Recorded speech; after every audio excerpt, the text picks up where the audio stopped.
10페이지 볼게요. 이거는 필기를 어디에 해야 되나요? 노트 있지 않나요? 그 물화생 중에 어디에 해야 되나요? 아, 물리에 추천드릴게요. 10페이지 볼 거고, 그리고 뭐 설명 들으셨는지 모르겠는데 학원에서는 필기까지 해서 필기까지 검사를 원래 진행하거든요. 그래서 이거 까먹었다. 단원평가 칠 때야 책 검사합니다. 뭐야? 책 검사하는데 책 검사에서는 숙제 제대로 했었는지 검사할 거고, 그리고 매주 숙제 나갈 텐데 숙제하고 그 다음 시간에 확인할 건데, 확인할 때 제가 어차피 다 불러드리거든요. 그래서 채점해 오셔도 되고 안 해오셔도 돼요. 해서 확인할 때 채점하고, 그리고 틀린 거 있거나 또는 모르는 거 있으면 그때 말씀해 주시면 제가 1번부터 4번까지 좀 있다 1번부터 4번까지 뭐 틀린 거 있거나 또는 모르는 거 있으시면 손들어서 말씀해 주시라고 하면 그럼 제가 풀이하거든요. 그래서 제 개인적인 추천은 숙제하고 확인할 때 뭐 풀이를 바로 쓰시면 되겠죠. 바로 쓰셔서 그러면 책 검사할 때 오답할 거 없잖아. 아무튼 그렇게 하는 거 추천드리고, 아무튼 책 검사 단원 평가할 때 한다는 거랑, 그리고 추가적으로 노트 검사 좀 빡세게 하라는 얘기가 들어와서 노트 검사까지도 추가적으로 할 것 같습니다. 그래서 10페이지 보겠습니다. 10페이지에 우리 오늘 볼 거 1. 과학의 기초 볼 건데, 과학의 기초 볼 건데, 일단 전반적인 통과를 내용을 이거 안 쓰셔도 돼요. 통합과학 말씀을 드리자면 여러분들 아시겠지만 아니까 모르시나? 수능에서 개편돼서 여러분들 수능 때 통합과학을 치시는 건 아시죠? 네, 통합과학을 치거든요. 수능 때 여러분 기초가 나와요. 네, 나와요. 해가지고 과학이 기초 단원이 원래 1호 개정 교육과정에는 없었는데 이번에 2 개정으로 바뀌면서 들어왔는데, 그래서 어떠냐면 이 1단원에서 과학이 기초에 하면서 뭘 내용을 할 거냐면 단위에 대해서 얘기해요. 그 말은 여러분들이 앞으로 칠 시험들에서 단위를 안 붙인다 하면 더 감점이 더 뚜렷하게 될 거예요. 그래서 실제로 중3 시험 칠 때 단원평가에서 단위 안 써가지고 감점 되신 분들 여기에도 몇 분 계시죠? 네, 그래서 단위 꼭 붙여야 된다. 요거 설명드리고 싶고, 그 다음에 이 뒷단원에는 뭐 보통 직권 다시 나올 거고요. 기권 다시 나올 거고요. 수권 다시 나올 거고요. 중딩 때 다 했던 거지. 뭐가 더 많이 어려우시는데? 물리도 또 나올 거예요. 진짜 안 돼. 혹시 운동과 에너지 나오나요? 그래서 MG, 중력 이런 거 나올 거고요. 다시 한 번 더 물리 파트에서. 그리고 화학에서도 오늘 수업 뭐 했어요? 생물 오늘 그 생물. 그러니까 뭐 했는데? 세포.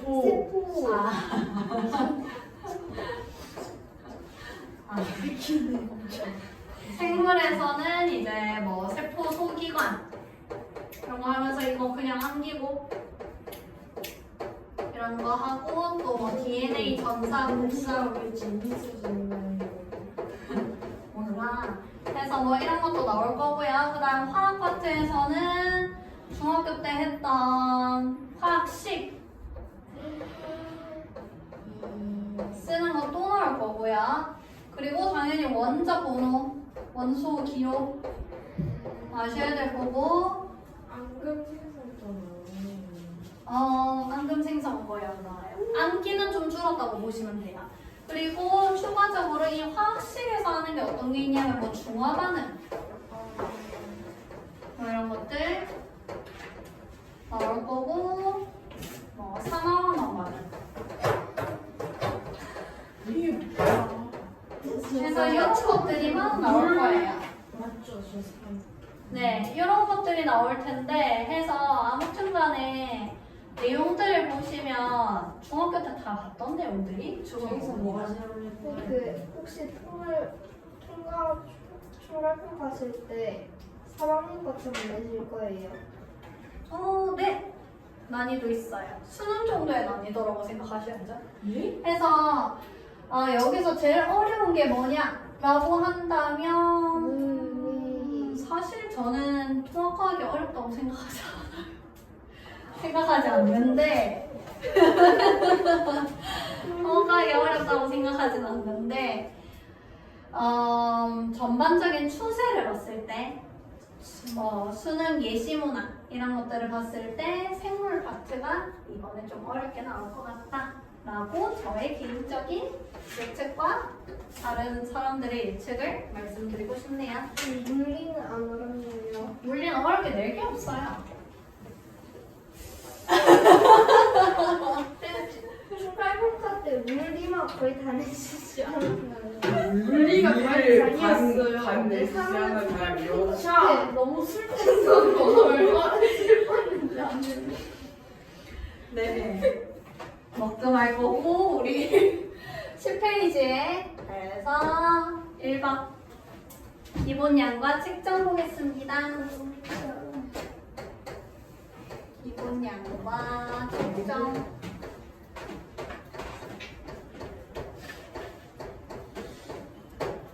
자, 뭐 아는 말이 기본량 처음 듣는 말이고 측정한다 뭐 한다는 말이지? 뭐 잰다 뭐 그런 뜻이죠. 해서 먼저 첫 번째로 길이와 시간에 대해서 얘기할게요. 길이와 시간. 길이는 주로 쓰는 단위가 어떤 게 있을까? 센티미터, 센티미터, 밀리미터, 킬로미터, 미터. 그리고 시간은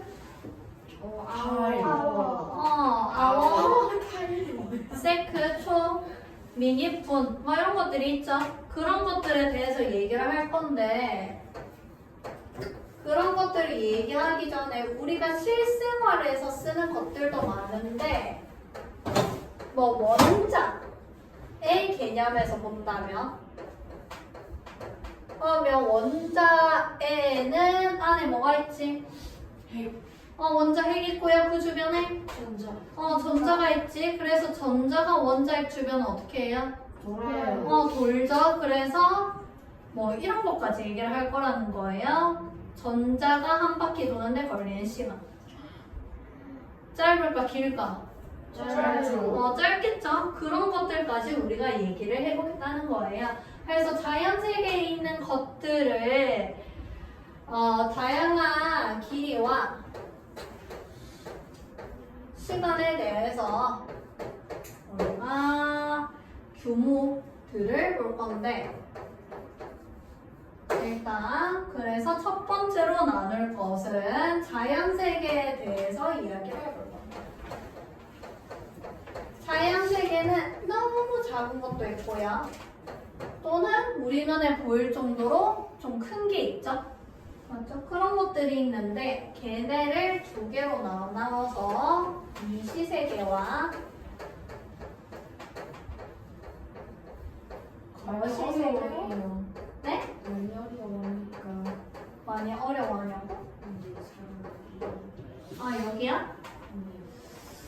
아니요, 생각보다 많이 안 틀려요. 쉬워요. 그래서 미시세계와 거시세계가 있는데 뭐가 작은 걸까 얘들아? 미시. 미시세계가 작은데요. 미시세계에서 미자가 미세하다 이런 말로 들어가고요. 거시세계는 거대하다의 거자랑 같은 말로 들어가는 큰 것들을 얘기해서 미시세계는 그럼 어느 정도로 작아야 되냐? 한다면 네, 원자 수준이에요. 우리나라로 볼 수가 절대 없다는 거죠. 저 풀고 지르면 안 돼요. 적혈구는 세포인데 약간 현미경으로 보면 미시세계라고 생각하시면 될 것 같아요. 아, 그러면 거시세계는 미시보다 크면 되겠지? 20보다 더 큰 건 싹 다 거시니까. 네. 미시보다 큰 것들을 우리가 거시세계라고 해요. 거실가 안 보이는 게 있을 수도 있어요. 우리 눈이 그러면 이 시자가 안 들어가요. 시자가 시야에 같은 시자거든요. 그래서 가시광선 영역에 있는 것들을 다 미시세계랑 거시세계라고 해요. 요즘에는 미시세계를 더 보면 거시세계를 더 둘 다 보자. 해가지고 이렇게 되고요. 그 원자 수준의 것을 보기 위해서 꼭 필요한 게 뭐가 있을까? 현미경이 있죠. 그래서 그 현미경을 정확한 이름을 붙이면 전자현미경. 현미경 중에서도 전자현미경이 주로 미시세계를 쓸 때 사용합니다. 그리고 입자 전자 입자 가속기라는 게 있는데 이게 뭐냐 한다면 입자에 뭐가 있지? 미실, 원자, 전자 이런 것들이 다 입자예요. 가속이 무슨 말이지? 속력이 속력을 겁나 빠르게 만든다고. 그래서 겁나 작은 애들을 겁나 빠르게 만들어요. 그럼 에너지 값이 커질까 작아질까? 커지겠지. 그래서 관측하겠다는 거예요. 에너지 같은 것들을 관측하기 위해서 입자를 가속시켜서 이제 관측을 합니다. 이런 것들이 미시세계를 관측할 수 있는 대표적인 기기들이고, 그 다음에 거시세계는 관측하기 위해서 필요한 게 있다면 텔레스코프, 눈 또 만원경. 오케이 만원경 우주 만원경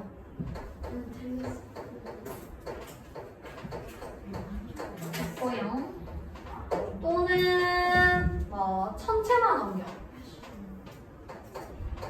모르겠어요. 거실세계. 아니야 뭐 거시세계가 이런 것도 다 거시세계인데 뭐 장비가 있어 필요한 것들이 있다면 멀리 있는 것들을 보려면 안경도. 돋보기. 돼지. 네 가지고 이렇게 이런 장비들이 거시세계를 보는데 도움이 된다. 거시세계는 겁나 큰데 왜 만원경을 쓰냐 한다면 너무 멀리 있는 것들 중에서 거시세계에 속하는 것들을 멀리 있으니까 크게 보여 작게 보여? 작게 보이니까 우리 눈에 잘 보이게 하려고 쓴다는 거죠. 이렇게 미시세계랑 거시세계가 있고 보통 원자 수준이라고 한다면 어느 정도로 들어가냐면 뭐 길이 차원으로 간다면 나노미터 수준으로 가고 쌤 나노미터가 어느 정도인가요? 한다면 10의 마이너스 9승 1m 정도의 크기들을 우리가 원자 수준, 미시세계 수준 이 정도 차원의 것들을 미시세계라고 하고요. 시간 차원도 동일하게 나노세크 정도를 우리가 미시세계라고 부릅니다. 근데 10의 마이너스 9는 어떻게 계산해요? 10의 마이너스 9는 어떻게 계산하려고? 10분의 1, 100분의 1, 1000분의 1 그거 9개 들어가는. 그치. 해서 자연세계에는 이렇게 두 가지가 있구나 아시면 되고요. 그 다음 두 번째로 규모에 대해서 얘기를 할게요. 규모 뭐인 것 같니? 말만 들었을 때 스케일. 스케일 얘기하는 거예요. 그래서 뭐 과학에서 얘기하는 규모는요 크게 두 가지를 많이 얘기할 건데 먼저 공간 규모. 약간 공간이 뭐지? 공간 스페이스. 얼마나 부피를 차지하는지 얘기하는 거죠. 그래서 규모는 딱 정확한 크기가 정해져 있나? 아니죠. 크기가 딱 정해져 있는 게 아니라 내가 뭐 한 묶음 잡았어요. 그럼 그게 하나의 규모가 되는 거죠. 그래서 규모는 그냥 어떤 차원이라고 생각하시면 될 것 같아요. 공간 차원이 있다. 그 다음에 공간 차원 말고 시간 차원이 있죠. 그래서 시간 규모. 두 가지로 나뉘구나. 아시면 되고요. 그리고 약간 무슨 역사 시간 같죠? 이제 시험 왔나요? 암기하면 되잖아. 왜 지금 다른 거에 비해서 쉽다. 그렇지. 그래서 이런 것들을 10의 -9승까지 있는 거를 뭐 어떻게 알아냈을 거 아니야. 맞죠? 그 알아낸 방법에 대해서 얘기를 하는데 그래서 측정에 대해서 얘기할 거예요. 길이와 시간을 측정했다. 그래서 여기서 역사에 네? 지금 측정할 수 있나요? 장비가 있다면 측정 가능하죠. 그래서 실제로 사실 수학적으로 얻어내는 거랑 과학에선 중요한 게 실험적으로 얻어내는 거. 두 가지를 모두 충족해야지 뭐 인정을 받아요. 인정을 받을 수가 있어서 그래서 뭐 노벨 물리상, 노벨 물리학상 아니면 노벨 화학상 뭐 이런 것들 있잖아요. 그런 것들은 보통 학자가 2명이 공동으로 상을 받거든요. 그 이유가 그 이론에 대해서 수학적으로 풀이한 사람 1명 그리고 실험적으로 풀이한 사람 1명이 각각 우연히 겹친 거예요. 그래서 2명이 이제 협업을 해가지고 그 주제에 대해서 연구를 해서 둘이서 보통 상을 받아요. 상을 받는데 뭔가요? 응? 말길 일단 나중에 할게요. 해가지고 보는데 보통 그렇게 되는데 그런 실험적으로는 지금 현재 알게 된 시간은요 10의 -18승까지는 측정을 했습니다. 공간이 10의 마이너스 시간 10의 마이너스 10의 -18승 초 아토처럼 불러요. 여기까지는 아니요 빛의 속도랑은 달라요. 그래서 여기까지는 지금 측정이 가능한데 이 이하는 존재한다는 건 알지만 수식으로 알아냈거든. 하지만 실제로 측정은 아직 못했어. 측정으로 노벨상 왔나요? 네, 이것보다 더 작은 단위를 측정하잖아요. 측정하면 내년 노벨상은 여러분들이에요. 하나라도 작게 만드는 게 목표거든요. 아무튼 길이, 시간, 측정에 대해서 얘기할 건데 먼저 첫 번째로 길이에 대해서 얘기할게요. 과거 역사 얘기를 해보자. 혹시 큐빅? 네, 큐빗도 있고 비트. 네, 피트도 있고 실제로 아직도 미국 가서 구글맵을 켜잖아요. 구글맵을 키면 피트로 나오는 경우가 있어요. 근데 조금 슬픈 사실을 알려주자면 미국만 하죠. 제가 미국에서 잠시 살았었거든요. 과거에 살았었는데 근데 서양인들 키하고 동양인들 키를 따지면 동양인들이 보통 작잖아. 그래서 피트를 따져서 나왔는데 뭐 20분 걸린다고 나와있어. 나와있는데 발걸음이 더 짧으니까 나는 20분을 뛰어가도 안 나오는 거야. 한 30분?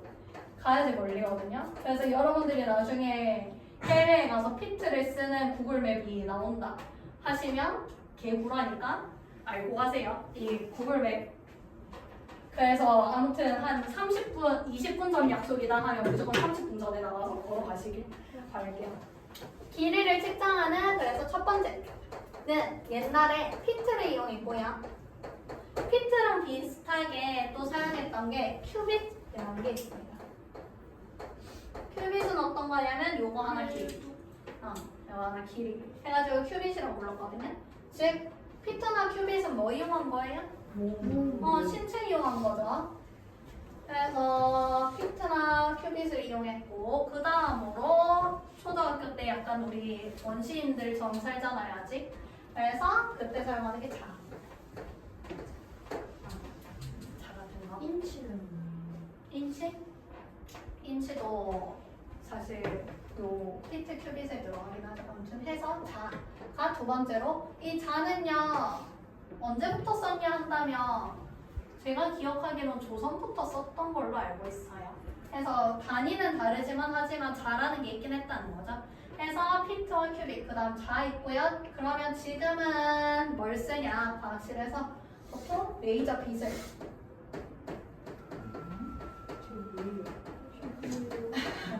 이용해서 길이를 측정하는데 왜 그러냐면 빛은요 공기 중에서 속도가 고정되어 있어요. 고정되어 있어서 그래서 레이저 빛이 여기서 쏴줘.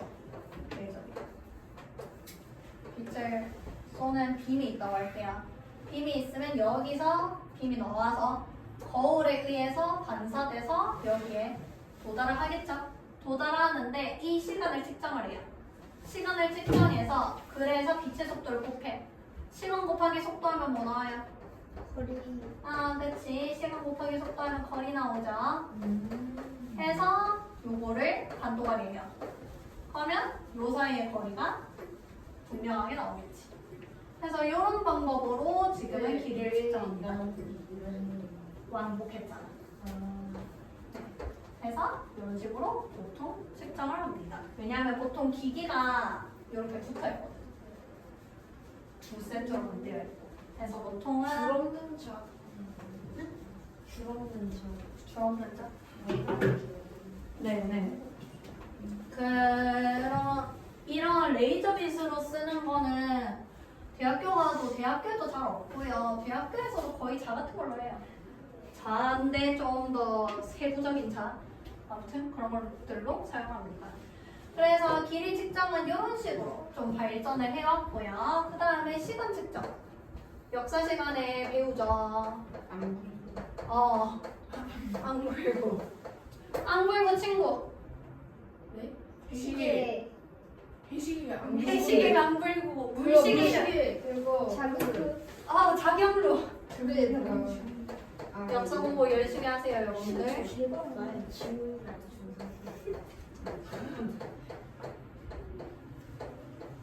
세종대왕님의 그 대학원생 교수 장영실님께서 만드셨죠. 그래서 앙골고 자경로 같은 시계들이 옛날에 보통 쓰였고요. 그 다음에는 수정식 맞아요 수정시계였었는데 스위스가 제일 싫어.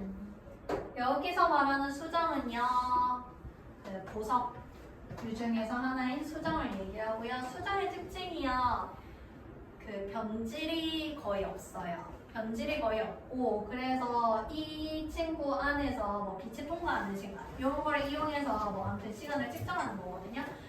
수정이 또는 붕괴되는데 걸리는 식으로 이런 식으로 되는 게 수정식인데 얘도 하지만 오차가 어느 정도 있어서 지게는 뭘 쓰냐? 세슘 맞아요.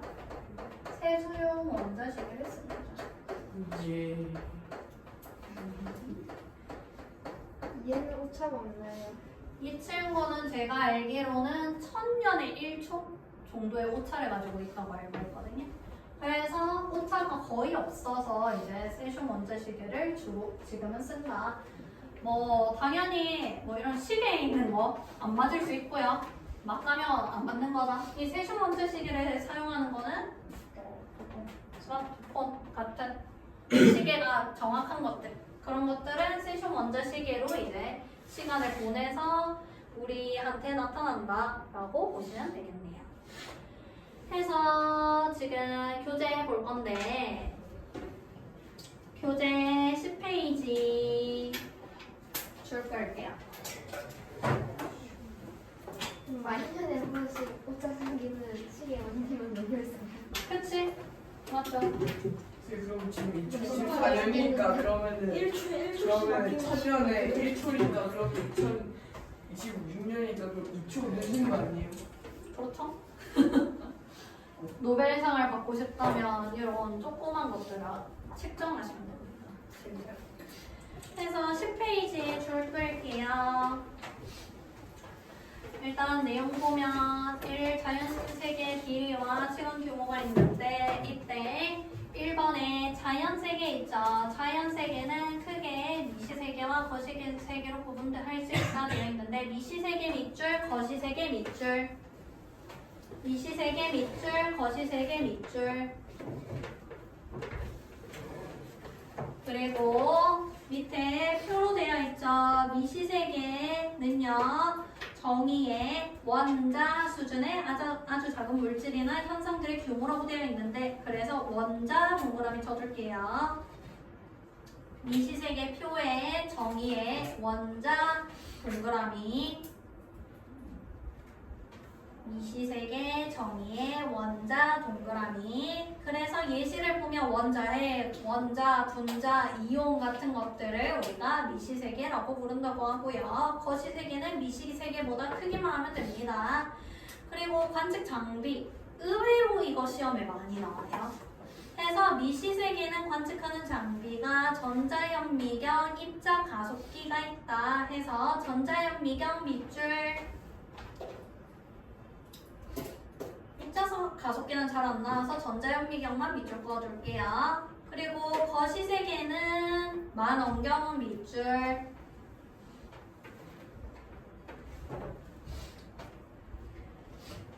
미시세계의 전자현미경 밑줄, 거시세계의 만원경 밑줄. 그리고 2번 규모. 규모는요, 주로 과학에서 넓은 범위의 자연현상을 어느 정도의 범위로 구분지어 표현하는데 이때 공간과 시간의 크기 범위를 나타내는 것을 규모라고 한다 되어 있죠. 그래서 규모의 공간 동그라미, 시간 동그라미, 규모 동그라미, 공간 동그라미, 시간 동그라미, 규모 동그라미. 규모는 특정 크기가 아니다. 아니다 했었죠. 해서 규모는 특정 크기가 아닌 거 기억하시고요. 그리고 탐구 대상의 규모에 따라서 자연현상의 특성과 관찰하고 측정하는 방법 등이 다르다. 말로는 그렇게 돼 있는데 뭐 예를 들면요 별을 관측할 거예요. 그러면 별은 규모가 거시세계 규모죠. 크죠? 크기 때문에 만원경으로 관측해야 돼? 현미경으로 관측해야 돼? 만경. 네, 만원경으로 관측을 해야 되죠. 그래서 이제 측정하는 방법이 달라질 수 있다 해서 밑에 있는 거 보시면요. 다양한 시간 규모와 다양한 공간 규모를 예시를 들어서 설명하고 있어요. 뭐 예를 들면 빛이 1m로 가는데 걸리는 시간 뭐 얘기하고 있고 빛이 태양에서 지구까지 오는데 걸리는 시간, 달의 공전 주기, 우주의 나이, 사람의 평균 수명 이런 것들을 나타내고 있죠. 그리고 공간 규모에는 수소 원자의 지름, 적혈구의 지름, 사람의 키, 지구의 지름, 태양에서 블라블라 거리, 가장 가까운 별까지의 거리 해가지고 이런 정도의 것들이 있다 해서 그냥 봤을 때 공간 규모에 들어가는지 시간 규모에 들어가는지 여러분들이 구분만 하실 수 있으면 돼요. 뭐 시간을 얘기하고 있으면 시간 규모를 얘기하는 거고 길이나 넓이나 또는 부피를 한다면 그거는 공간 규모에 들어가는 거겠죠? 해서 구분하실 수 있으면 됩니다. 오른쪽 페이지 볼게요. 오른쪽에서 길이와 시간 측정 해서 길이는 옛날부터 뭐 측정해 왔는데 그 측정하는 방법이 어떻게 발전이 됐니 얘기를 하고 있죠. 먼저 첫 번째 보니까 큐빅처럼 몸의 일부분을 길이와 비교해서 길이를 측정한다 되어 있는데 그래서 여기에 길이 측정의 발전에 1번에 몸의 일부분이나 일정한 길이에 맞대 체크 몸의 일부분이나 일정한 길이에 맞대 해놓고 몸의 일부분에 1번 적어둘게요. 몸의 일부분에 1번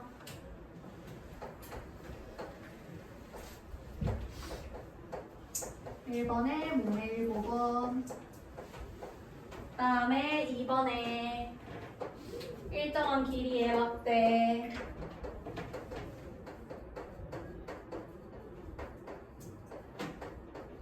이 해놓고 1 몸의 일부분 2 동글뱅이 일정한 길이의 막대. 그 다음에 그 2번에 보면 밑에 현대는 빛을 이용해서 길이를 정확하게 측정한다 되어 있죠. 그래서 빛을 이용해 길이를 정밀하게 측정. 3번 해놓을게요. 3 동글뱅이. 3 동글뱅이 빛을 이용해 길이를 정밀하게 측정.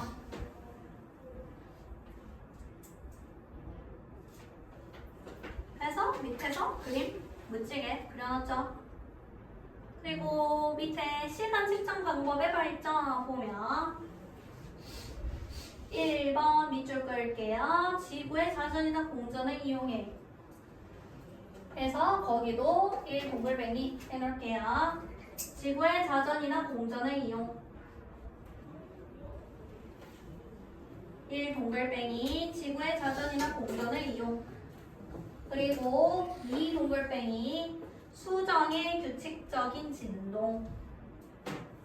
2 동글뱅이 수정의 규칙적인 진동.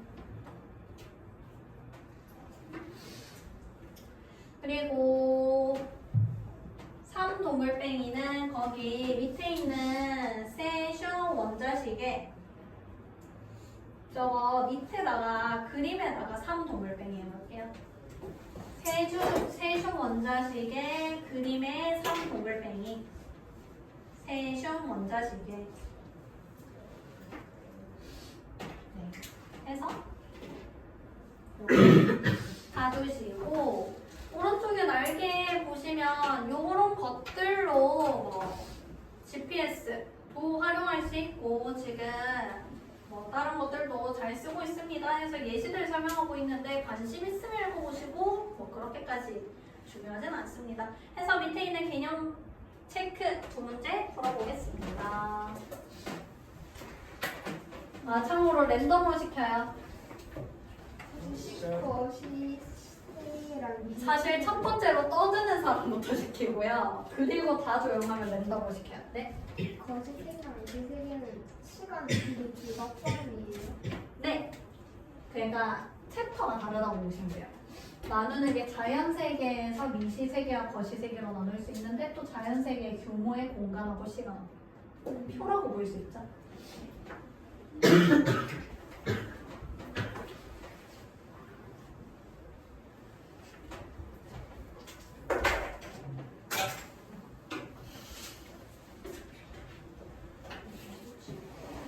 오늘 5월 2일이니까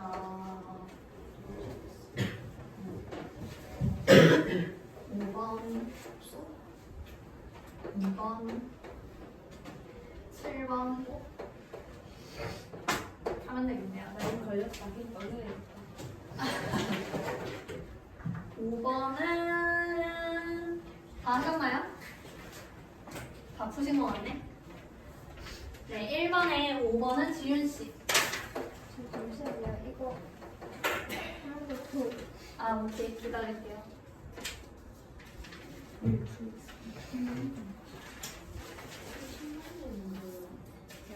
여기 3만 년이라고. 아, 그러네. 미안. 내가 1000년이라고 잘못 기억하고 있네. 그러네. 3000만 년. 1000만 년은 뭐예요? 만들어.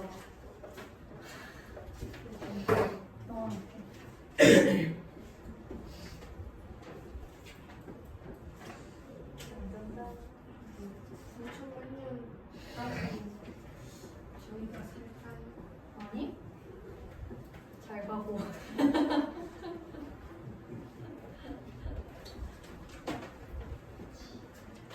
지금 끝? 네. 1번에 지은씨. 자연현상의 기만과 시간의 크기 범위를 나타내는 것을 규모라고 한다. 네, 자연현상의 공간과 시간의 크기 범위를 나타내는 것을 규모라고 한다. 그 다음 2-1번에 2번 시우씨. 5입니다. 네, 5입니다. 읽어주실래요? 현대에는 길이를 정밀하게 측정하기 위해 빛을 이용한다. 네, 현대에는 길이를 정밀하게 측정하기 위해 빛을 이용한다.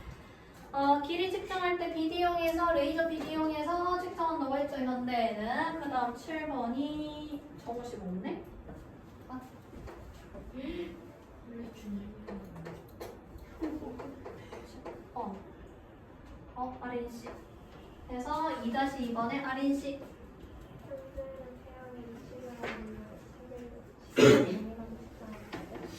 네, X. 현대에는 태양의 위치 변화를 이용해 시간을 정밀하게 측정한다. X죠. 태양의 위치 변화를 이용해서 시간 측정하는 건 뭐예요? 안 굴고. 안 불고 해시계 얘기하는 거죠. 이거 조선시대 때 쓰던 거죠. 그래서 이렇게 볼 수 있고, 그리고 뒤에 기본 양마다 아니 볼 건데 여기 파트부터 시험 문제 겁나 많이 나와요.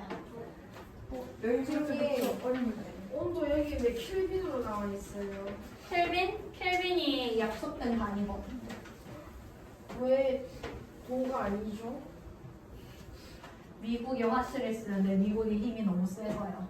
왜 저희는 약하죠?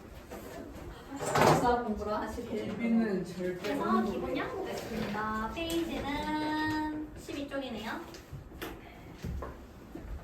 12페이지 기본 양과 단위.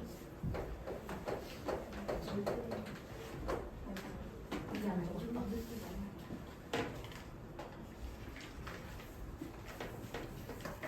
11페이지 기본 양과 단위.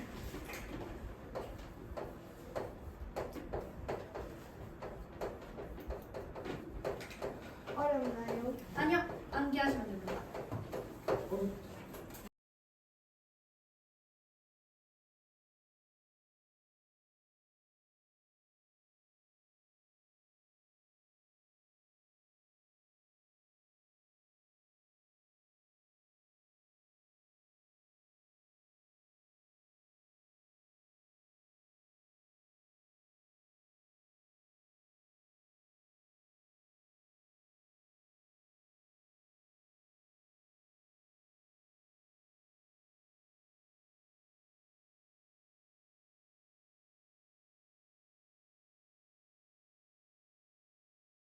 그래서 면접 볼게요. 면접은 주로 A로 쓰고요.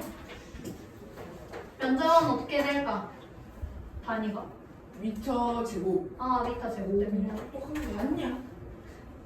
그래서 얘는 차원 기본양 중에서 뭐 들어가요? 미터 길이 길이. 길이 들어가. 길이. 그러면 다시 이로 와보자. 자, 힘 세크 제곱분의 킬로그램 그리고 미터가 우리 힘의 단위였어요. 그거를 면적으로 나눈대. 그럼 분모에 뭐 들어가요? S 제곱. M 제곱 M 제곱 들어가니까 날리면 N. 미 어디에만 남지? 밑에 N. 그렇지. 해가지고 이렇게 나오죠. 그래서 이게 압력의 단위입니다. 와. 압력의 단위인데 얘는 그러니까 봤을 때 기본형 중에서 뭐가 들어간다? 길이 시간 질량 지금 혹시 더 남았나요? 네. 더 남았어요. 해서 이렇게 있고 또 뭘 볼 거냐면 농도는 질량분의 질량이라고 해서 퍼센테이지를 쓰잖아요. 퍼센테이지를 쓰는데 퍼센테이지를 쓰는 거는 보통 지구과학에서 쓰고요. 화학에서는 농도를 단위를 또 다르게 써요. 왜 다르게 쓰냐면 물질량이 들어가거든요. 물질량이 들어가는데 여러분들이 잘 모르니까 이제 뭐 디테일하게는 안 할 거고 얘는 단위가 어떻게 되냐면 뭘.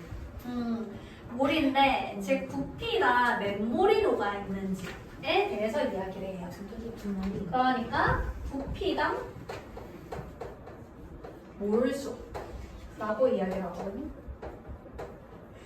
하면 단위를 봤을 때 부피는 단위가 어떻게 되더라?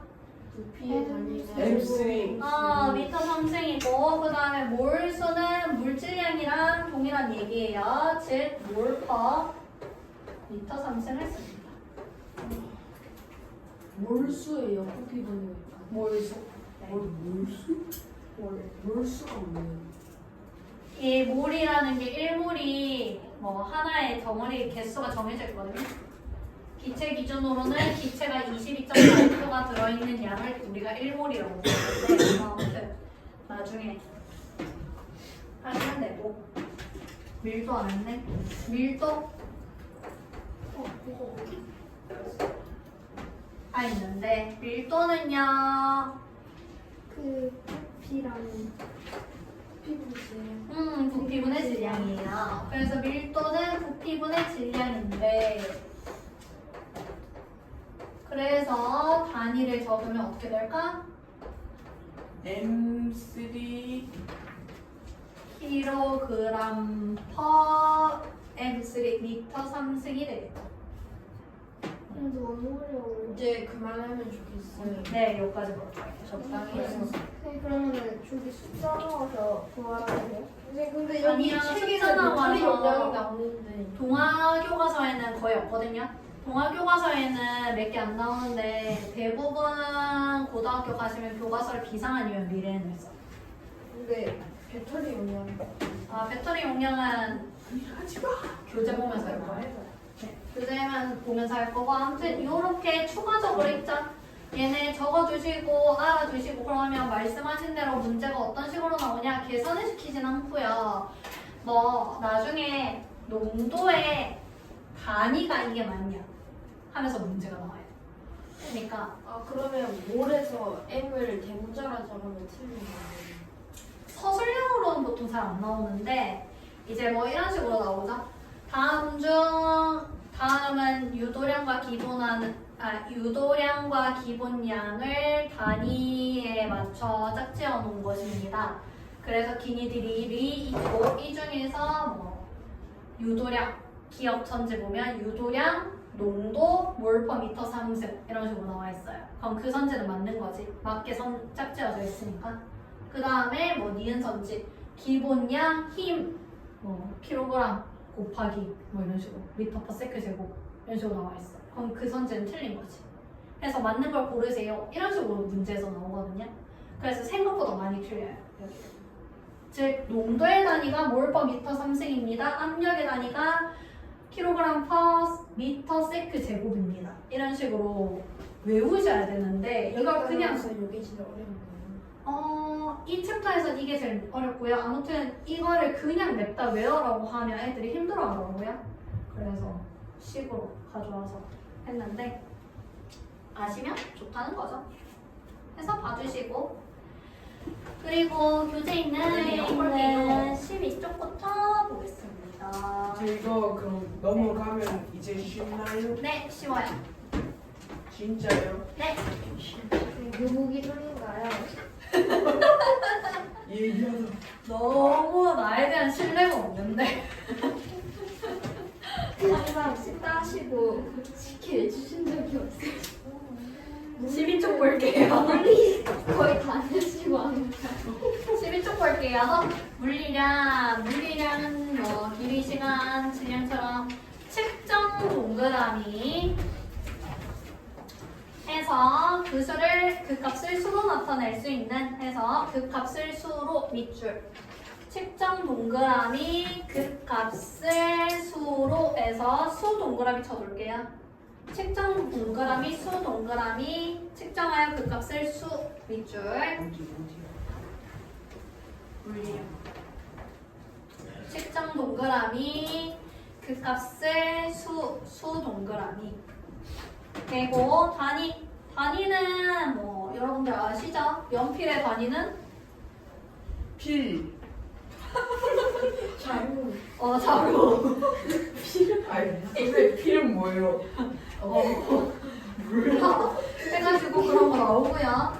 그리고 여기다 하나의 물리량은 여러 가지 단위로 표현할 수 있는데 하나의 물리량을 서로 다른 단위로 나타내면 혼란을 일으킬 수 있기 때문에 과학에서는 국제 단위계 SI 단위계를 사용한다 해서 국제 단위계 SI 밑줄 국제 단위계 SI 밑줄 다른 말로 SI 단위계라고 부르기도 합니다. 이게 뭐 만들었어요? 만들어 놓은 건 아니고 처음엔 유럽 연합에서 뭐 SI 단위계는 아니지만 이름이 있었는데 전 세계적으로 확장되면서 SI 단위계로 바뀌었어요. 그래서 SI 단위계, 국제 단위계 밑줄 꺼주시고 그 다음에 단위는요 수정이나 추가 가능하다 안 가능하다? 가능하다. 그래서 밑에 줄에 수정 밑줄, 새로운 단위 추가 밑줄 수정 밑줄, 새로운 단위 추가 밑줄 그리고 물리량과 단위 하면서 블라블라 하고 있는데 9cm는 당연히 1cm의 몇 배? 9배죠. 그거 얘기하고 있고 밑에 있는 국제 단위계 해서 뭐가 많은데요. 슬프게도 이 접두어도 몇 개 외우셔야 돼요. 진짜 옳지 않은 거 있죠? 접두어도 몇 개 외우셔야 되는데 먼저 키로 이거 체크해 줄게요. 키로 10의 3승 뭐 알고 있죠? 1kg은 몇 g이야? 키로가 어디 있지? 네 번째 줄에 키로 K 있죠? 킬로에 K 10의 3승 1kg은 1000g이죠? 네. 맞죠? 그래서 10의 3승이 킬로를 나타낸다. 아셔야 되고요. 그리고 헥토 아셔야 됩니다. 다섯 번째 줄에 헥토파스칼 할 때 그 헥토고요. 헥토의 H 10의 2승 아셔야 되고 그리고 밑에 밀리 있죠? 밀리 체크해 주시고요. 그리고 마이크로 아셔야 돼요. 마이크로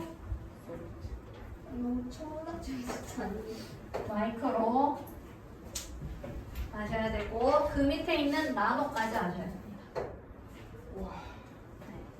그래서 요렇게가 주로 나오고요.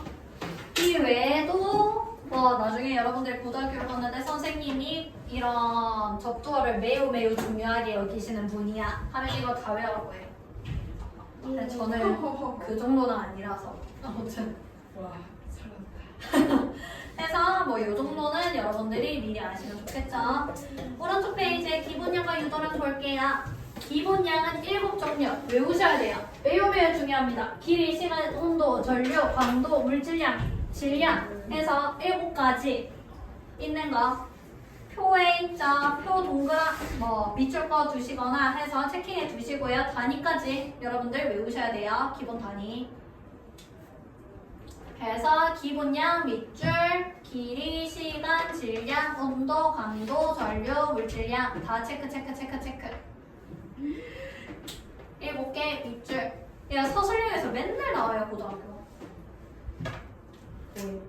그리고 기본 단위 7가지 있죠.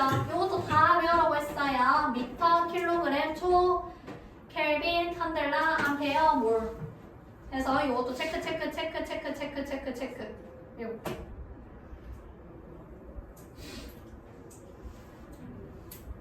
체크해 주시고 그리고 유도량은 이제 유도량 밑줄 그리고 기본량을 조합 밑줄 유도량 밑줄 기본량을 조합 밑줄 써줄게요. 유도량 밑줄 기본량을 조합 밑줄 해서 유도 단위 볼게요. 유도 단위를 보면 유도 단위도 단위의 일종이에요. 맞지? 단위 안에 기본 단위 있고 유도 단위 있는 거예요. 그래서 유도 단위 보면 부피가 대표적인 유도 단위의 종류고 그 다음 농도 있는데 농도도 단위 하나 적어두세요. 몰퍼미터 상승 적어두시고 또는 퍼센테이지 그래서 몰퍼미터 상승하고 100% 이거 하나 써둘게요. 두 가지 좀 남았습니다. 몰퍼미터 상승 그리고 퍼센트. 물론 몰 쓰실 때 뭐 이렇게 쓰셔도 무관합니다. 일자 하신 거 아시죠? 네, 저가 애를 이걸로 써서 아이 같이 생겼어. 이거요? 아니 밑에 이거요? 이거 진짜 저거 L인데. L. 피부체 헐. 슬프다. 그래서 몰 퍼 미터 상승하고 퍼센트 농도의 단위 써주시고요.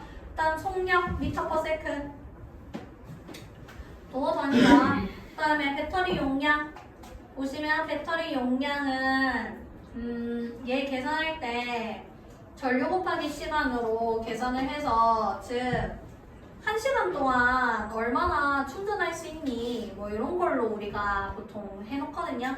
그래서 단위를 전류 곱하기 아워 시간으로 해서 그래서 배터리 용량을 표기한다. 라는 것 정도 봐줄게요. 밑에 중요 개념 체크 3번, 4번. 그 배터리 용량은 왜 M이 아니고 H예요? 왜냐하면 1분 동안 충전되는 양 우리한테 아무래도 필요가 없잖아. 효율적으로 쓰려.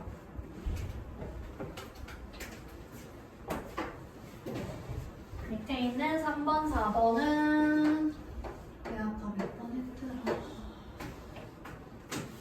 10번 잘했어.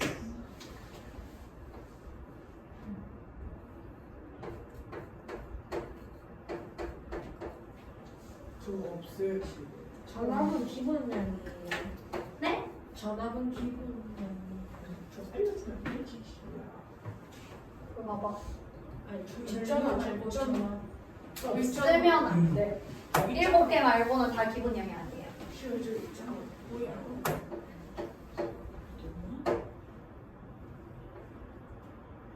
모르지.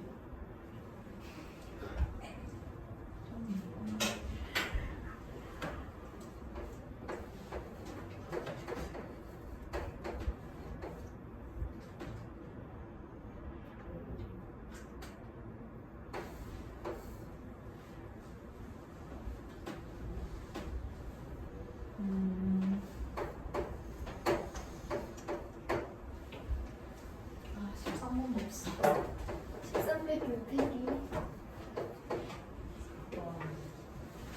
그래서 그래서 13초이 잠깐. 3번은 알겠지. 7번 없다. 맞다. 아, 3번은 3번 준서씨.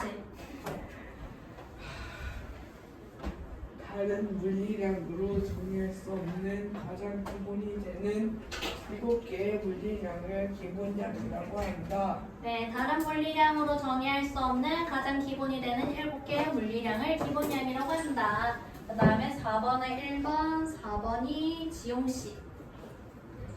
X 읽어주실래요? 네, 전류와 전압은 모두 기본량이다. X. 이 중에서 전류는 기본량 맞다, 아니다? 맞다. 근데 전압은? 아니다. 전압은 그럼 어떻게 계산하나요? 한다면 전압이 아까 오의 법칙에서 V는 IR이에요. 전류 곱하기 저항이어서 그래서 전압은 단위가 뭐 궁금하시다 해서 그래 이 전압은 단위를 좀 써보자면 줄퍼 쿨롱인데 쿨롱이 뭐냐 한다면 이거 전화량이거든요. 근데 얘는 진짜 단위 더러워요. 그래서 안 하는데 왜 그러냐면 자 줄이 누구의 단위냐 에너지의 단위 또는 일의 단위거든요. 그렇죠. 일의 곱하기 거리였어요. 그래서 얘부터 지금 계산을 해보면 얘에다가 미터 곱해지죠. 맞죠? 그래서 단위가 세크 제곱분의 킬로그램 곱하기 미터의 제곱 나와요. 그리고 쿨롱이 어떻게 되냐면 얘는 전하량인데 전하량은 단위가 전류에 정의해서 나오거든요. 전류가 정의가 어떻게 되냐면 단위 시간 동안 이동하는 전하량이에요. 그래서 전하량은 단위가 시간 곱하기 전류예요. 그래서 얘는 단위가 또 그 암페어 곱하기 세크가. 그래서 얘 단위가 들게 넣었죠. 세크예요. H가 아니고. 그래서 얘는 그렇기 때문에 전압은 단위를 딱히 묻진 않아요. 그래서 요거를 싸그리 다 정리해서 단위를 나타내면 볼트라고 나타냅니다. 아무래도 이거 다 쓰라고 하면 아무도 안 하겠죠? 뭐 이렇게 되구나. 선생님도 안 하시고. 네, 나도 안 하죠. 저 아마 안 가르칠걸요, 그러면. 볼트 하지 마, 이러면서. 조연씨, 그 다음에 4-2번은 잘했죠. 조연씨 4-2번. 화학에서 사용하는 유도량은 모두 기본량의 조합보다 다를 수 있다. 5. 과학에서 사용하는 유도량은 모두 기본량의 조합으로 나타낼 수 있다. 해서 그냥 단위가 두 가지 있다. 기본량하고 유도량이 있구나. 여러분들이 아시면 될 것 같습니다. 기본량의 단위 그리고 유도량의 단위 이렇게 두 가지가 있구나. 아시면 되고 14쪽에 측정과 어림 볼게요. 측정과 어림은 진짜 쉬워요. 진짜 쉬워요. 요 유도량이 사실 요 챕터에서 가장 어렵다고 보시면 될 것 같습니다. 14페이지. 네. 3. 측정과 측정 표준.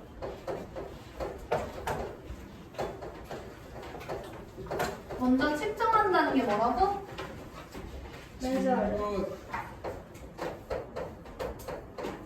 된다. 어림은 뭘까? 대충 찍는 거. 맞아요. 해가지고 하는데 측정은요? 정확하게.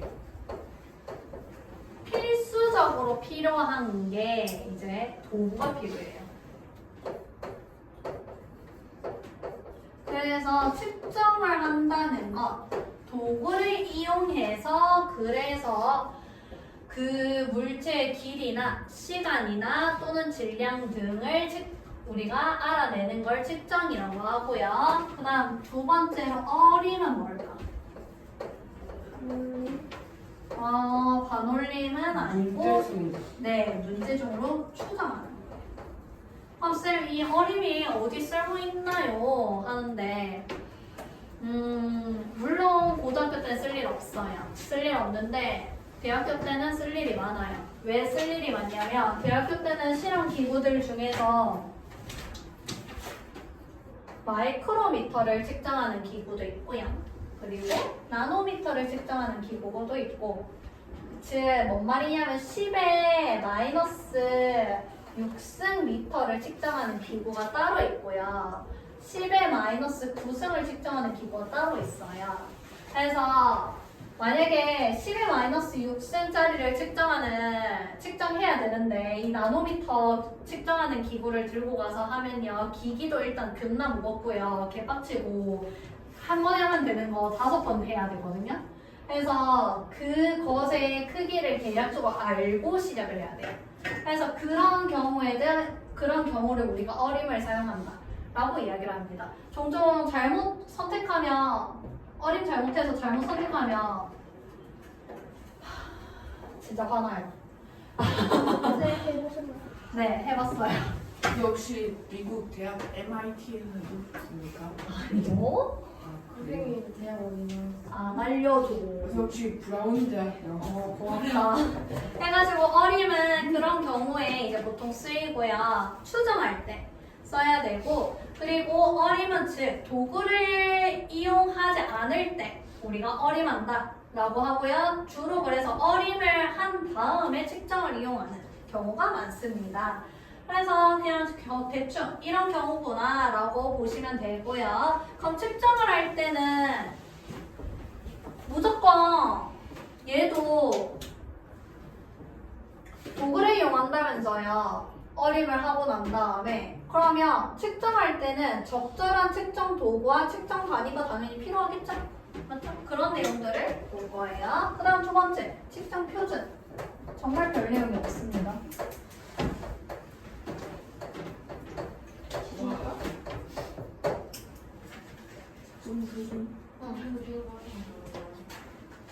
측정 표준 볼 건데 측정 표준은요 예를 들면 강수량을 잴 거예요. 강수량을 혹시 어떻게 되는지 아시는 분? 빗물 받아서 그거 전체 강수량에서 이미 스티커 하시고 어려우시다. 어려웁니다. 강수량은요 재는 방법이 1시간 동안 내리는 빗물을 받아요. 봤는데 그때 그 바닥면의 면적이 정해져 있거든요. 그래서 그 면적에 용기를 놔두고 그 용기에 1시간 동안 빗물을 받아요.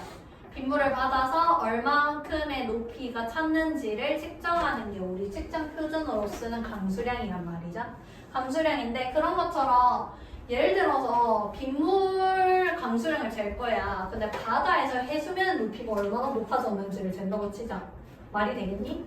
해수면이 하나도 안 높아질 거 아니에요. 그냥 바다가 드럽게 넓으니까. 그래서 이런 측정 표준은 어떤 경우를 얘기하냐면 우리가 정해놓은 약속들을 우리가 대부분 측정 표준이라고 얘기를 합니다. 또는 비가 드럽게 안 오는 나라에 갔어요. 그런 나라에서는 조금의 비가 엄청 소중할 거 아니야. 그래서 그런 나라에서는 표준을 세워 놓을 때 면적이 조금 더 작은 바구니를 이용해서 강수량을 재겠죠. 이런 것들을 얘기하는데 즉 측정 표준은요 모든 나라에서 같은 경우도 있고요. 또는 나라마다 다른 경우도 있어요. 그렇게 나뉜다는 걸 아시면 좋고 그래서 여기서는 1번 단위의 정의부터 볼게요.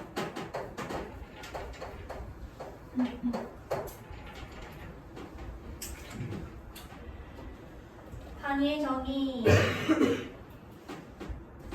볼 건데 일단 단위 정의할 때 제일 기본적으로 누구 따라갈까? 아까 무슨 단위게? 측정하는 거. SI. SI 단위기를 따라가는 게 원칙이에요.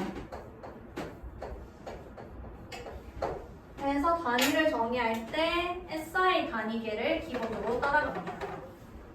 그래서 첫 번째로 시간. 제일 간단한 것부터 볼게요.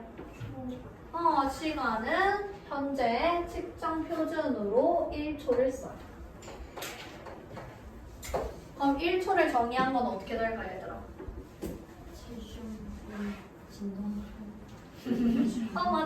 맞아요. 그렇게 되는데 옛날에는요 1초를 정의했던 게 지구공전 에서 지구공전하고 자전으로 1초를 정의를 해놨었거든요.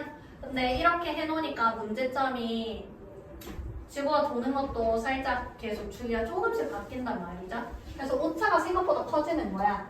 그래서 지금은 원자, 세슘 원자에서 나타나는 것들로 이제 1초를 정의해놨는데 지금은 그래서 오차가 거의 없고요. 그 다음으로 두 번째로 길이. 길이는 측정 표준은 1도 어떻게 될까? 1m 1m. 왜 SI 단위계를 기본으로 본다고 했어요? 그래서 1m가 기본적으로 쓰고 있고요.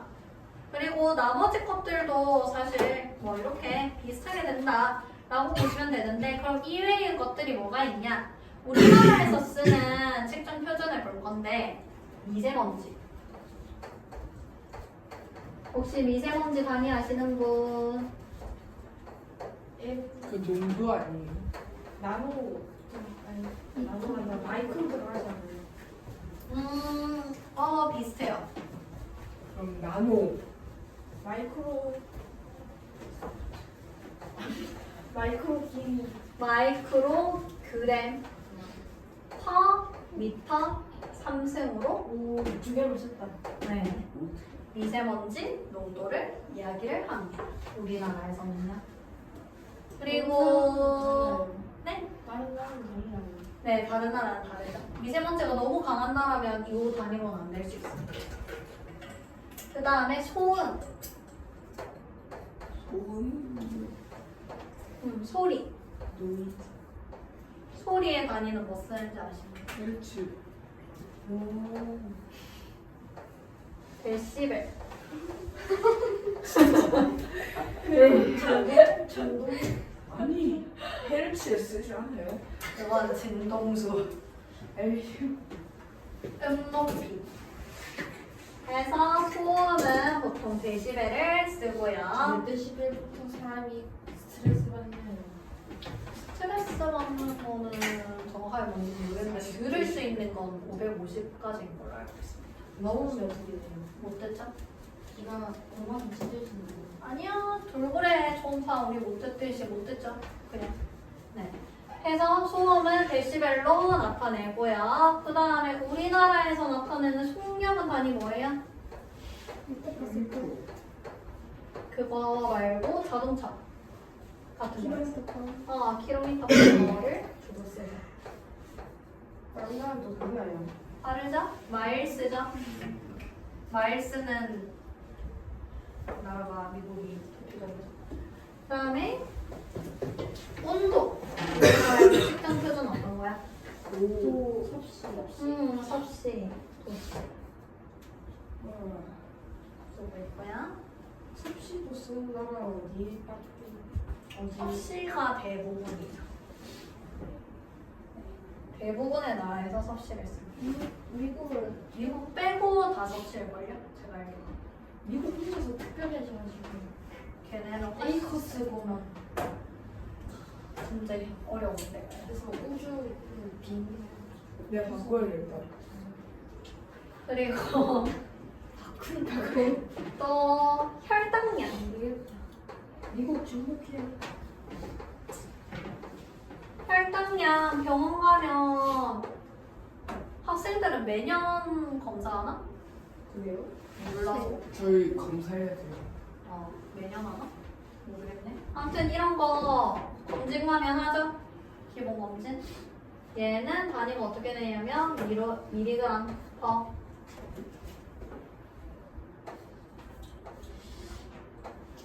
디리요. 그게 뭐예요? 다행히.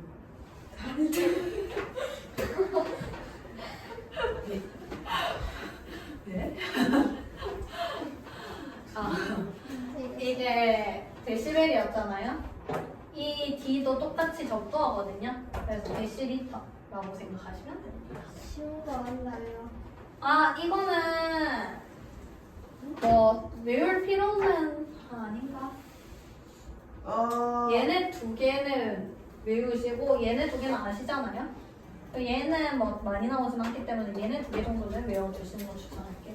미세먼지랑 소음 같은 경우에는 대부분 나오거든요. 그래서 알아두시면 좋겠네요. 시험에도 나오나요? 그거는 내 마음. 이런 100% 나오는데.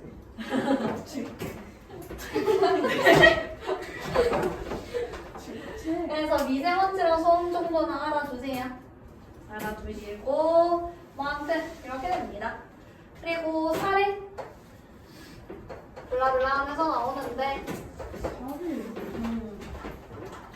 측정 표준을 쓰는 이유가 뭘까? 살려고.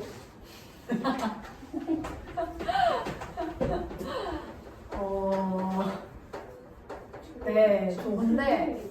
직접 하려고. 네, 좋은데요. 많이 끌려고. 다들 알아보기 위해서 저요. 귀찮잖아요.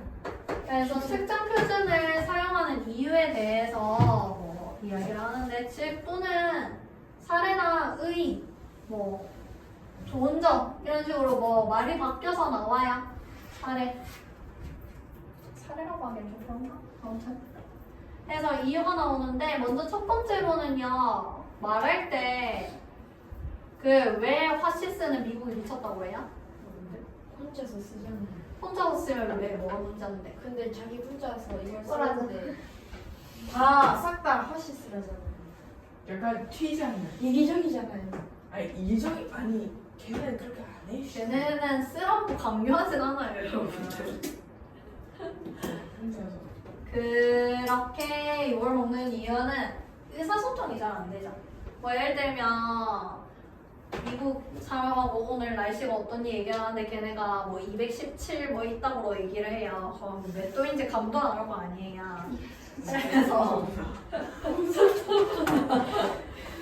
직장 표준을 사용하는 이유 중에서 첫 번째는 의사소통의 원활입니다.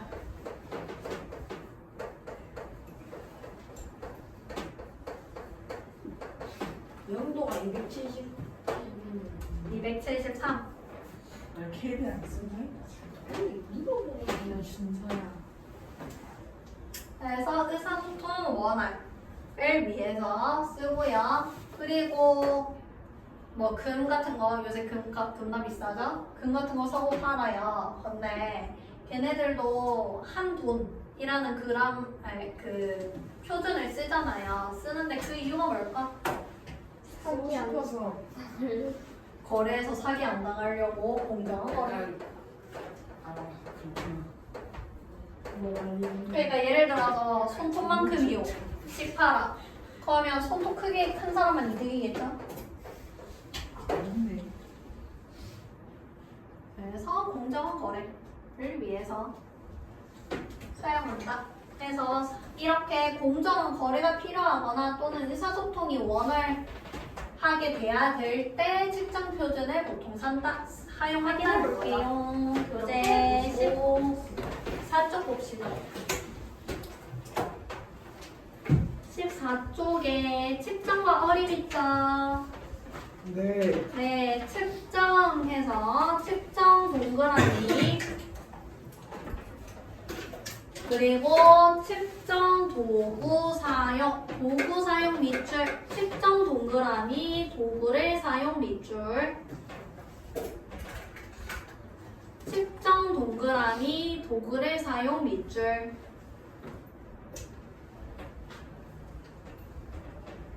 그리고 이거 한 번만 뭐 가로 쳐두세요. 양을 측정할 때는 적절한 측정 단위와 측정 도구를 사용해야 된다. 가로.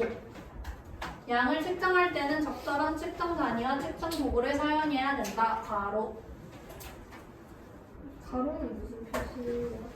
그 말이 있으면 그냥 이렇게. 아가 두번 뜯어내면 아 무슨 뜻이냐고? 한번 읽어봐라고. 여보세요. 너희 공부할 때 뭐 이거 하나하나 줄줄줄 읽으면서 공부 안 하는 애들 많아. 왜날 봐? 네. 그래서 읽어보시고 그 다음 2번 어림 있죠. 어림 동그라미 써주시고 추정 밑줄 어림 동그라미 추정 밑줄 그리고 그 밑에 대략적인 값 밑줄 그리고 여기도 가로 반드시 과학적인 사고 과정이나 자료를 바탕으로 한다. 그러니까 무슨 무당처럼 저거는 1m인 것 같습니다 하면서 찍으면 어린 당근이 아니라는 거예요 여러분들. 뭐 대충 봤을 때 얘는 30cm 자로 안 재질 것 같아 그래서 줄자가 필요하겠네 라고 하는 게 어림이라는 거예요. 아니세요? 그래서 여기에 반드시 과학적인 사고 과정이나 자료를 바탕으로 한다. 가로 쳐주세요. 그리고 밑에 있는 동글뱅이 1번 거기도 체크해 줄 건데 어떤 양을 측정하기 전 어림을 통해서 그 값의 대략적인 범위를 예상한 후 필요한 측정 도구를 결정하기도 한다 되어 있죠. 그래서 여기에서는 측정하기 전 어림을 통해 밑줄, 측정하기 전 어림을 통해 밑줄, 그 밑에 줄에 필요한 측정 도구 결정, 필요한 측정 도구 결정 밑줄, 측정하기 전 어림을 통해 밑줄, 필요한 측정 도구 결정 밑줄. 그래서 측정 도구를 쓸 때 이제 어떤 게 필요한지 어림을 통해서 정한다 하고 있고요. 그리고 또는요, 그 눈금 실린더 보는데 또는 온도 잴 때 온도계에서 물론 요새는 다 전자 온도계를 쓰지만 옛날에는 수온 온도계, 그 빨간색 이렇게 위아래로 왔다 갔다 거리는 그런 것도 썼거든요. 썼는데 걔네 보시면 눈금이 애매할 때가 있어요. 애매할 때가 있는데 그때는 대충 어림 잡아서 우리가 쓰죠. 또는 아기 때 그 약국 가면 옛날엔 물약 드셨을 거 아니에요?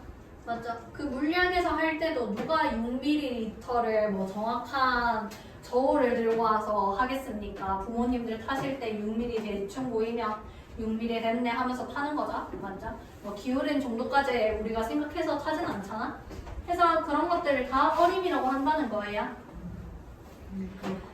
그 다음 2번 측정 표준 볼게요. 측정 표준은 단위의 정의 있는데 단위 정의할 때 누구 정의로 한다고? SI.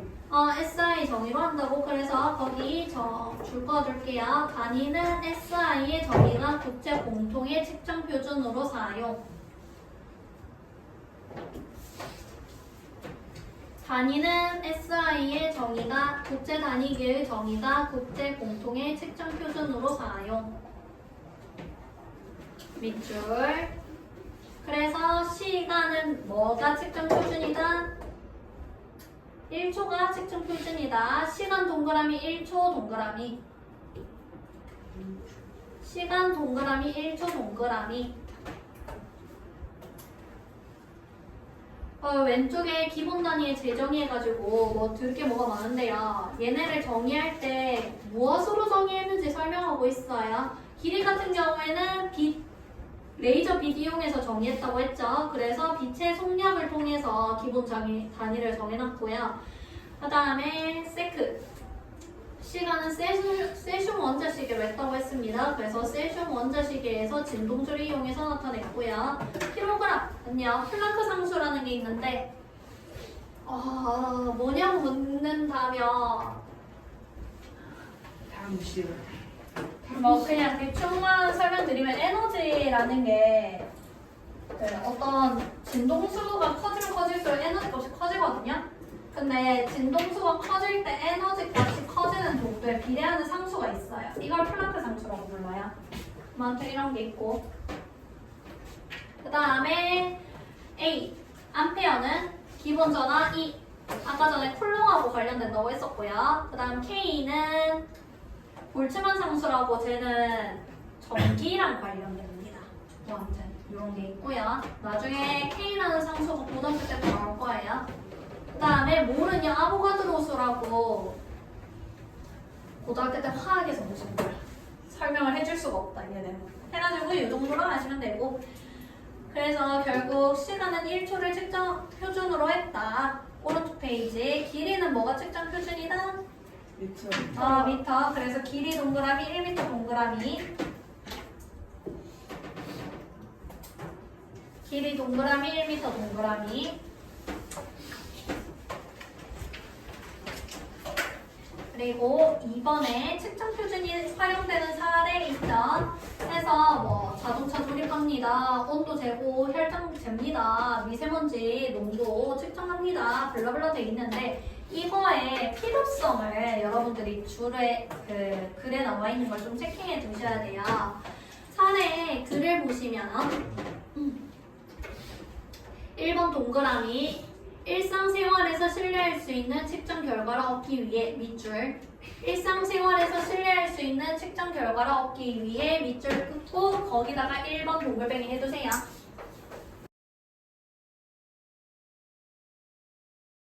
설명에서 이렇게 많이 나와요. 선생님, 네, 선생님 내실 건가요? 아직 안 돼서 모르겠어.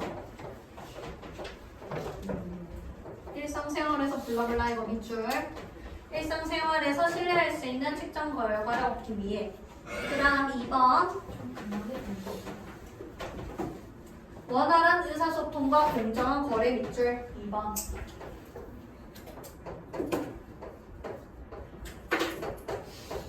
원활한 의사소통과 공정한 거래 밑줄. 2번. 원활한 의사소통과 공정한 거래 밑줄 그리고 2번 동글뱅이 해주시고요. 밑에 있는 3번 측정 표준의 중요성 보면 정확성을 보장합니다. 신뢰성을 확보합니다. 독과 질서와 독과 안정을 유지합니다. 위에 있는 말 뭐 해서 봐주시고 중요 일인성 적으면 밑에 있는 중요성하고 같은 말이죠? 어렵네.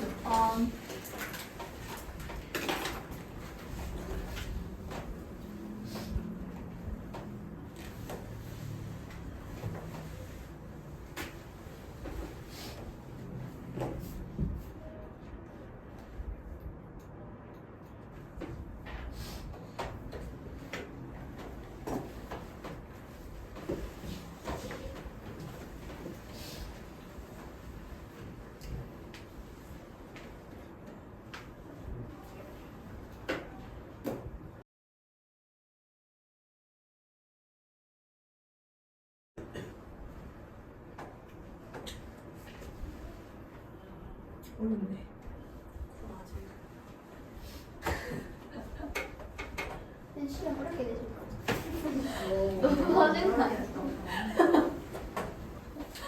다른 친구들이 오해를 하겠다. 설마 이때까지 네, 저희 탈이요?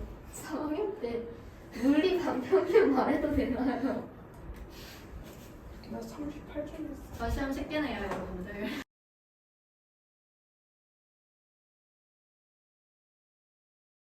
(5번에) 1번 시원씨.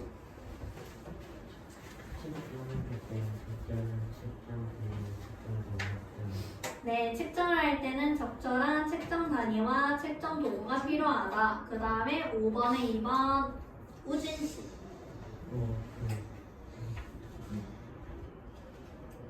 어림은 논리적인 추론으로 어떤 양의 대략적인 값을 추정하는 활동입니다. 네, 어림은 논리적인 추론으로 어떤 양의 대략적인 값을 추정하는 활동이다. 6번은 제가 하겠습니다. 측정의 기준이 되는 기본 단위를 정의하고 이를 제한하기 위해 사용되는 기준을 측정 표준이라고 한다. 그래서 넘겨가지고 16쪽에 심화에 있는데 얘는 중요하기보다는 이 7개 기본량 외워라고 다시 한번 얘기하고 있고요. 그 다음에 단위가 없는 물리량들도 있다는 걸 여러분들이 봐주시면 돼요. 아까 전에 대표적인 농도 같은 것들이 단위가 없을 수도 있다고 했죠. 단위가 없는데 걔네들도 백분율, 퍼센테이지 이런 걸로 나타낼 수 있고 또는 하이 같은 말 뭐예요? 같은 숫자 3.14 또 각도로 나타내면 이거 몇 도야? 그 아직 안 배웠어요. 180도. 왜요? 예? 왜죠? 그렇게 되어 있어요, 여러분들. 이 파이가 뭐 아무튼 360도거든요. 선생님 PPL이 뭐예요? PP. 아니, 정확하게 3.14인 이유는 괜찮을 것 같아요. 네, 적분 개념 들어가서 못하겠다. 미안. 안 되겠다. 그래서 PM이 얘네도 뭐예요? 잠시만. 그래서 이 파이 같은 경우나 또는 각도 있죠. 각도도 단위를 도나 뭐 이런 파이를 나타내긴 하지만 이제 결국 단위가 없다는 거죠. 해서 이런 거가 지금 16쪽에 오른쪽에 날개에 적혀 있고요. 그리고 해서 19쪽이죠. 볼 거고 그럼 숙제는 몇 점 없네요. 야호, 손가락 선수령 왔다. 숙제는 틀렸다고? 19페이지.